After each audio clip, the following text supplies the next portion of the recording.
pensamento falso. Nós temos que perdoar sempre, né, embora nós não concordamos, né, e nós não podemos dar o nosso ponto de vista. E isso está sendo muito bom e muito importante para nós, trabalhadores espíritas, que estamos tomando essa consciência. Tá bom? Obrigada mesmo, que Deus te abençoe.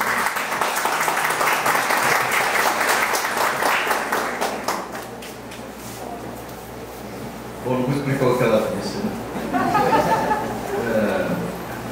Então nós vamos continuar aqui a nossa transformando o mundo inteiro.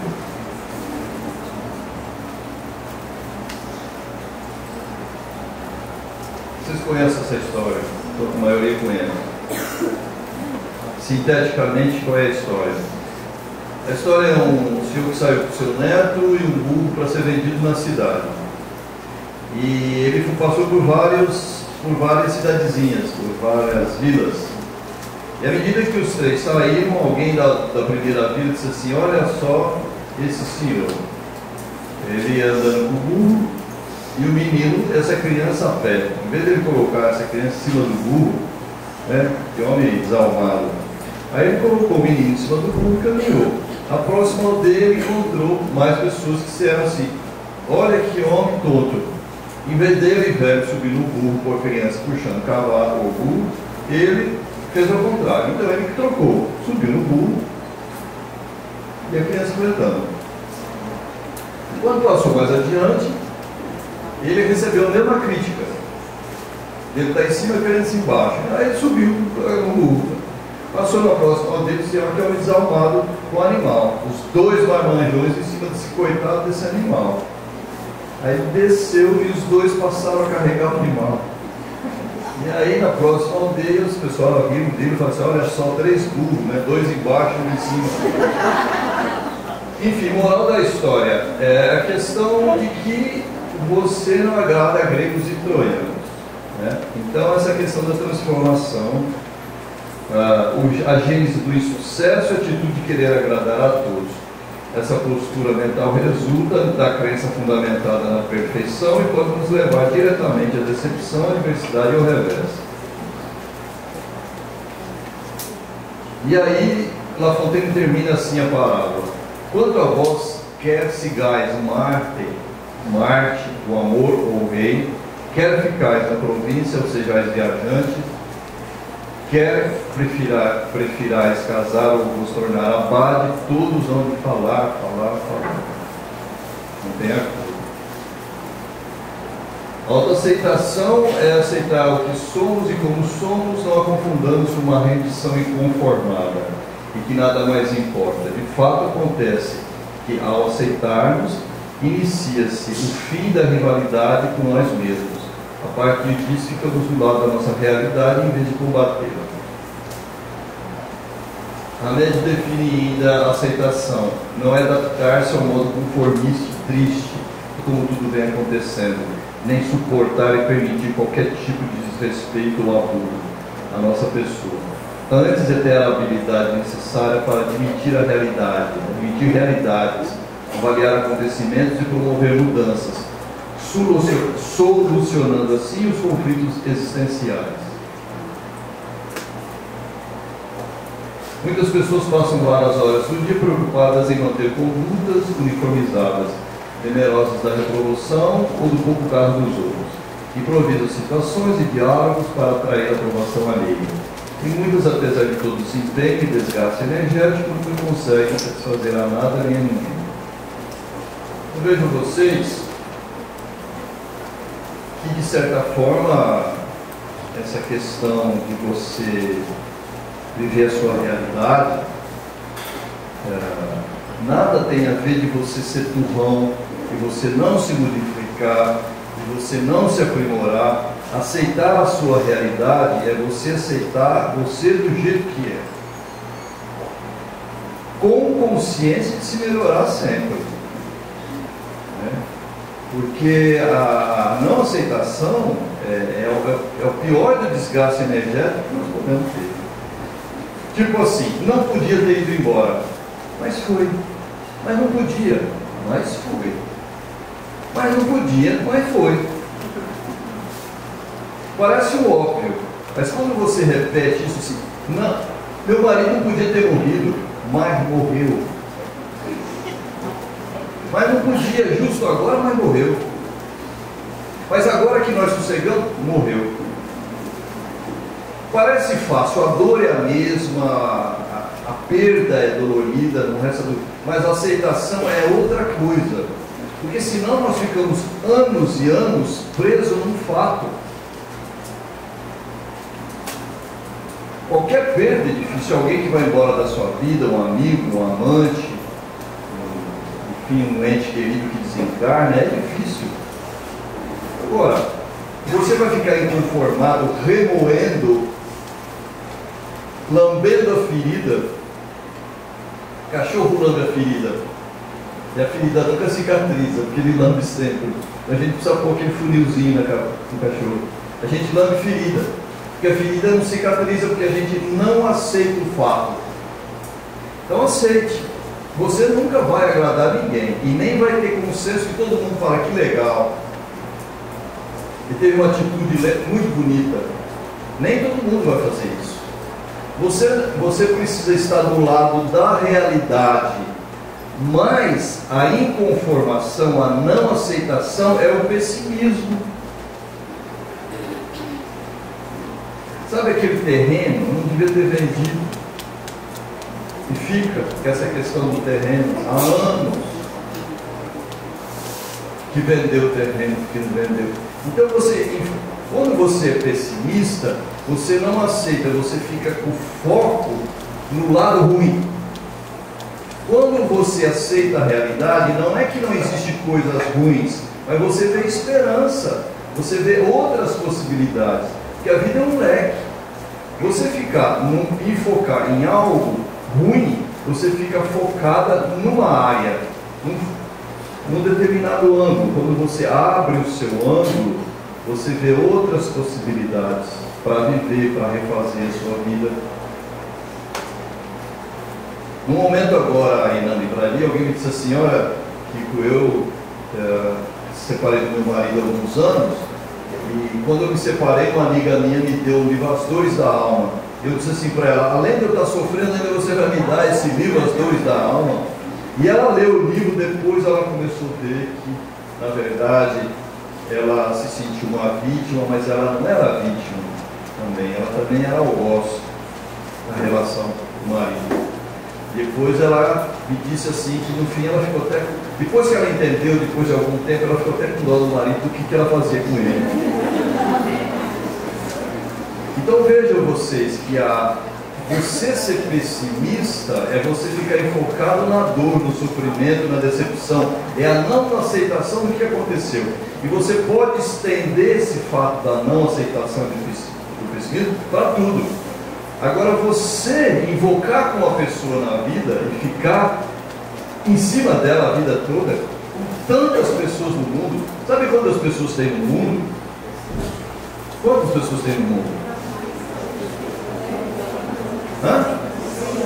Segundo a estatística, existe mais ou menos de 6 a 7 bilhões de pessoas. Você vai invocar com uma? O que você tem na cabeça, tem? Com tantas pessoas. Não é meu amigo, não quis ser mais meu amigo. Ora, que Deus abençoe. Depois de tudo que eu fiz para ele, se você fez, você fez. O que você está esperando em retorno? Arrume outros amigos, arrume outras pessoas para amar. Nós podemos arrumar. Então, veja, essa questão da aceitação é mais o orgulho ferido da gente não dar o braço a torcer que as coisas acontecem. Mas foi acontecer justo comigo, por que não com você? Tinha que acontecer comigo? Não, tinha que acontecer com o outro, por que não com você? Veja que nós somos extremamente egoístas, mas esse tipo de egoísmo a gente não se dá conta, não. A gente só se dá conta de egoísmos óbvios. Mas esse egoísmo de fazer com que todo mundo queira e nos aceite, isso é egoísmo. Nem todo mundo vai te aceitar. E todo mundo não vai aceitar mesmo. Então, se aceite você e faça a sua parte. Quantas vezes os homens agem de modo semelhante ao moleiro, imaginando que poderão satisfazer a todos e não se dando conta da impossibilidade de concretizar a tal façanha. A fábula ilustra um preceito que demonstra a necessidade de acreditarmos em nosso julgamento interno e que, independentemente do que façamos, sempre haverá alguém que discordará da nossa ação e conduta. Sempre vai haver. É difícil libertar os tolos das amarras que eles vendem. Você pode fazer uma pessoa ser escrava sua, mas você não pode dar liberdade a uma pessoa. A liberdade é algo que se conquista por si só. Muitas vezes você quer dar liberdade para o outro, o outro chama de obsediado. Você quer dar liberdade para o outro, o outro não entende. Então ele venera as amarras. Você não liberta uma pessoa fechada, tacanha. Você pode tornar o outro seu escravo, mas você não pode lhe dar liberdade. Nós não somos livres, aliás, nós somos soltos. É diferente ser solto do que ser livre. A gente é solto porque vai onde quer, mas livre é um estado de dentro. É um estado íntimo, a liberdade.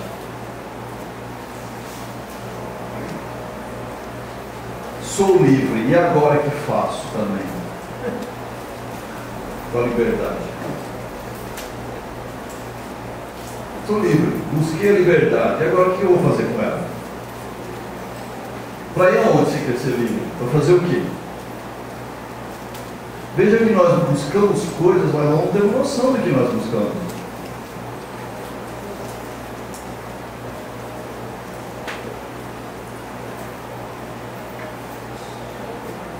Aí diz Chico Xavier o seguinte, que eu vou pedir para alguém ler para mim. Você lê para mim? Pega o microfone.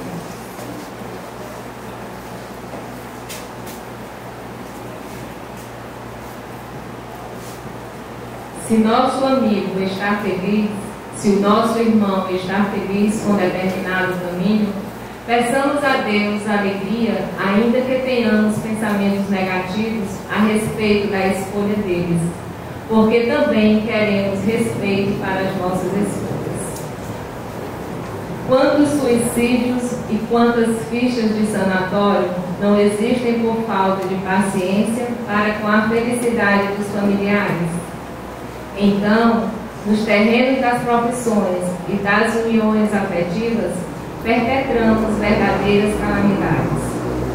A felicidade dos outros é muito importante para nós, sejam eles as pessoas que forem. Do livro Chico Xavier, A Sombra do Abacateiro, página 35. Então, veja só, visão do Chico Xavier a respeito das pessoas que sejam felizes do jeito que elas forem, mesmo que nós não concordemos do jeito que elas são, elas que sejam felizes. A felicidade dos outros é muito importante para nós. É a visão do espírito que é puro. Ou seja, mas um espírito adiantado. A visão que Jesus talvez tivesse diante de uma série de pessoas que apedrejar alguém, quem estiver sem pecado atira a primeira pedra. Gozado que quando eu digo para vocês que todos nós temos os 7 pecados capitais, muitas pessoas assim, quando Jesus disse assim, quem de vós está sem pecado, não é a mesma coisa, porque os pecados são os mesmos, nós seres humanos não temos pecados diferentes, a gente não é tão original assim de pecar diferentemente, é sempre as mesmas coisas. Então veja, Jesus diante da mulher, ninguém te acusou, nem eu te acuso, vai e não faças mais. Então veja vocês, tomar consciência do que você fez, não fazer mais. Então, veja Chico Xavier, Jesus, os grandes homens, veja, eles tinham uma colocação a respeito da aceitação do ser humano. O Espírito de Ramé diz assim, não existe o caminho do mal, só existe o caminho do aprendizado. Porque quem está no caminho do mal, ou no suposto caminho do bem, está aprendendo algo. E no caminho do mal, você também está aprendendo. Então existe o caminho de cada um.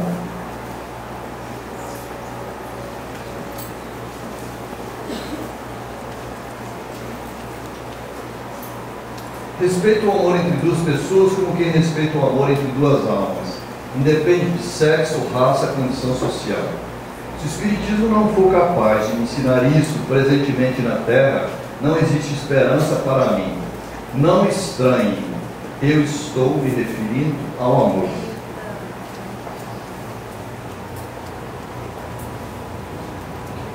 Do livro Chico Xavier, A Sombra do Abacateiro.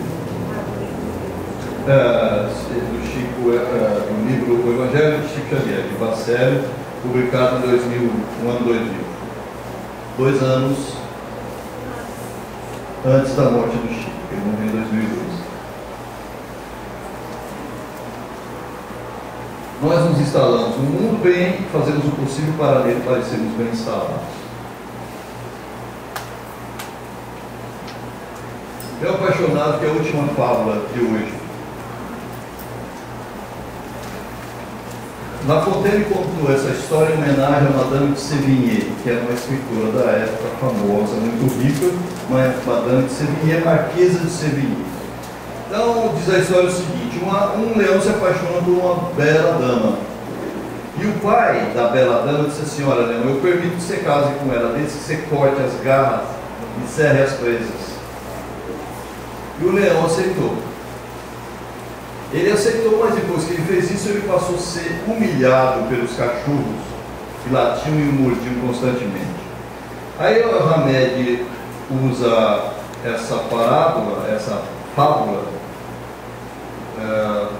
falando o seguinte: quando permitimos que nos cortem as garras e lingem os dentes, destruímos nossa fortaleza interna e cometemos um erro extremamente grave. Entregamos o controle da nossa vida a outra criatura.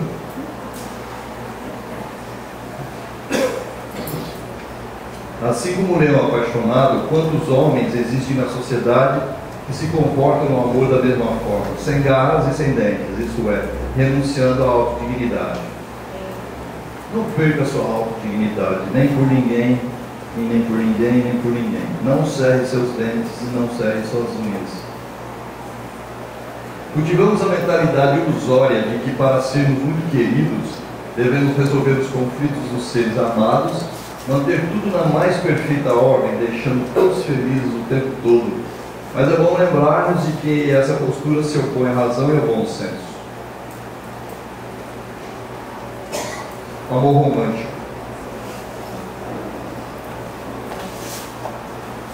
Certa feita me procurou um casal que frequentava a nossa casa espírita e disse assim: Rico, encontrei minha alma gêmea. E eu disse: que bom, que ótimo. Aí ele disse assim: nós já estamos comprando as nossas coisas e vamos nos casar. E você acredita que ela é minha alma gêmea? Eu acredito, você está me dizendo. Não passou 6 meses. Eles voltaram na casa espírita, depois de um tempo, e ele me disse: o meu rapaz, Kiko, ela não era a minha alma gêmea, ela era o meu karma.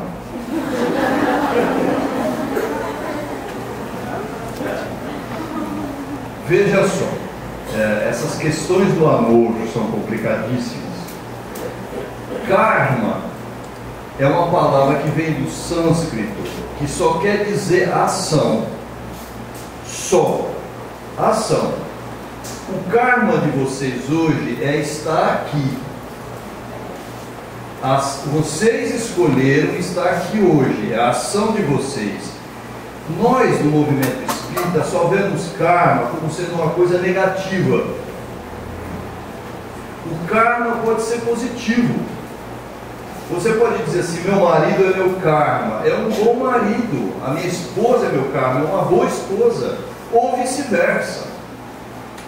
Mas eu queria chamar a atenção de vocês o seguinte: quando você diz assim, essa é minha alma gêmea, Me parece que você não assume responsabilidade pela escolha. Parece que Deus que uniu. Quando você diz que é meu karma, me parece que você não assumiu responsabilidade por seu desencontro.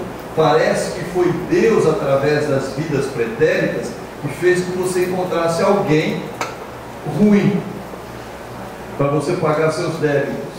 Então você nunca assume a responsabilidade, porque ou é a sua alma gêmea, ou é o seu karma. Se é o seu karma, você tem que purgar até o fim. Você não tem nem que sofrer, é purgar, né? Tem que ficar até o fim. Vejam vocês, uma amiga minha disse assim, que no Espiritismo disse assim, que a gente tem que ficar até o fim do marido, senão a gente pega a outra encarnação. E como eu quero me liberar dele logo, eu vou ficar até o fim para na outra não pegar.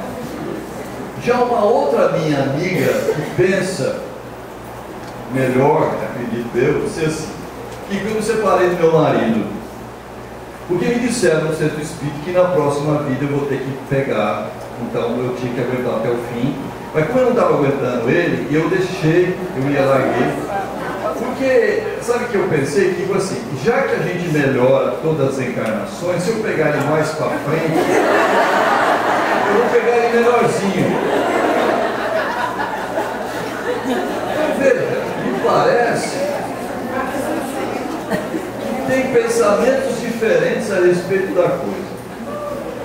Não existe ninguém que te completa. As pessoas te complementam. Dá para entender o que é completar e complementar? Quem te completa é a metade de você. Então você fica sempre faltando se a outra pessoa não está. Bem, nós vamos? Vamos. Então nós vamos. Bem, nós não vamos? Não, não vamos. Então não vamos. Parece que você fica meio capenga. Experimenta andar com alguém junto assim. Ela dá um passo com a perna dela e você dá um passo com a tua perna. Faz esse exercício em casa. Você anda com a sua perna direita e a pessoa anda com a perna esquerda dela. Ela usa a mão esquerda e você a direita. Não existe metade. É difícil. Então as pessoas não te completam, elas te complementam. Não existe alma gêmea. Sinto-vos informar. Não estou eu que estou dizendo, é no livro dos Espíritos que fala que não existem as metades eternas. Então, no amor romântico, nós vivemos uma irrealidade de que o outro vai me fazer feliz eternamente. E que ele vai primeiro fazer a nossa casinha lá no além.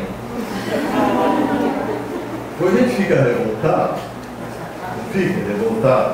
fica porque chega lá no além, cadê o outro? Não está. Mesmo porque o outro pode estar lá e já encontrou com um monte de mulher que ele teve na outra existência. Me entenda, por favor. Porque veja, se não é a primeira encarnação que nós tivemos, não é?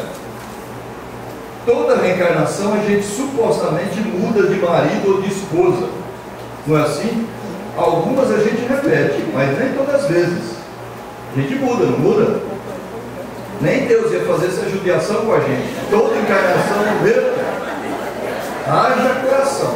Então você muda. Quando você muda e você desencarna, você encontra alguns maridos, algumas esposas lá em cima. Com quem você fica? Com esse além de homens e de mulheres.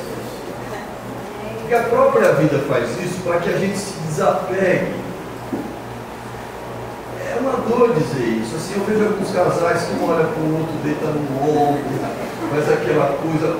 Mas a vida é essa mudança para que a gente um dia se torne um só rebanho, um só pastor. Nós somos feitos de famílias espirituais.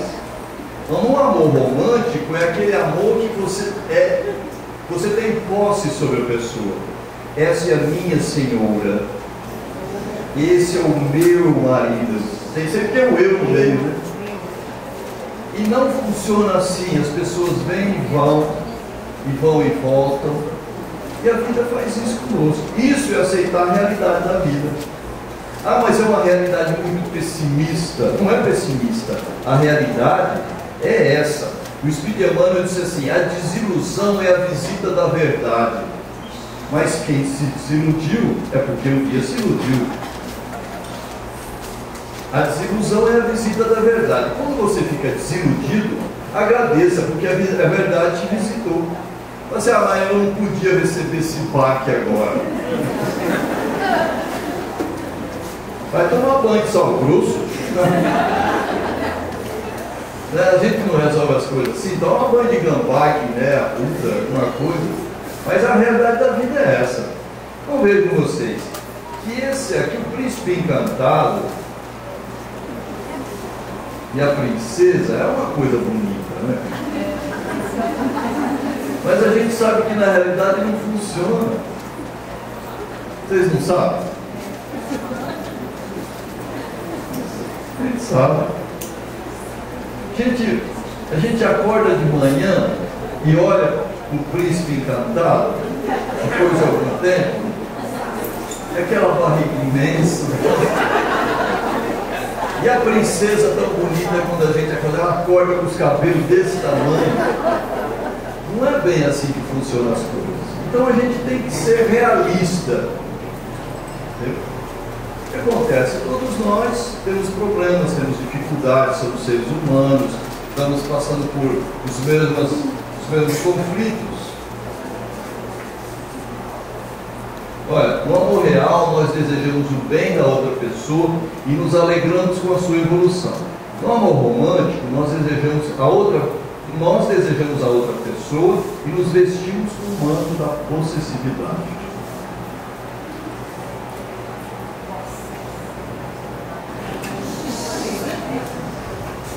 A dependência prende uma pessoa a outra, enquanto o amor real incentiva a liberdade, a sinceridade e o respeito.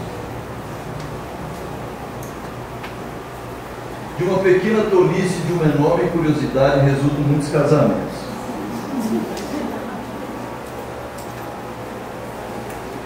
O ódio produz casamentos duradouros. O ódio não suporta a ideia de ver o outro voando livre para longe. O ódio segura para que o outro não seja feliz. Esse autor,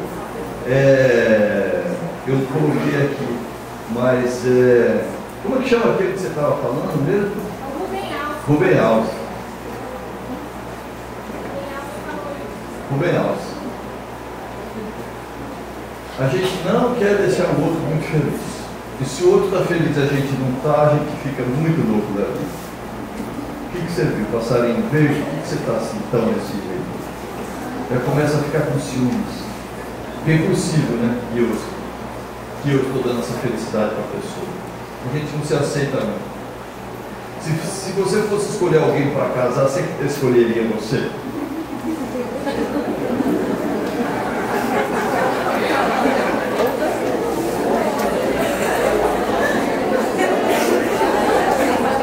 Talvez eu vou mudar a estima.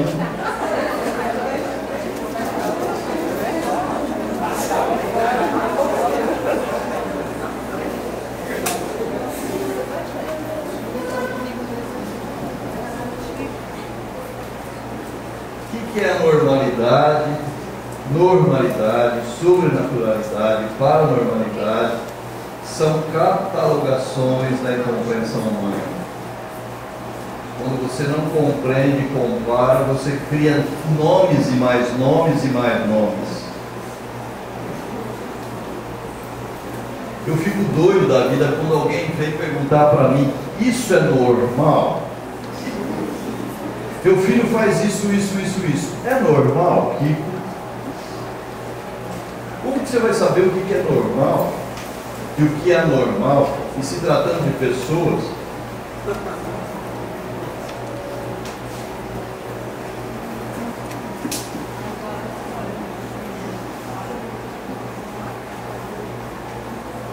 o poder que tem sobre nós as pessoas que amamos é quase sempre maior do que temos sobre nós mesmos. As pessoas que amamos,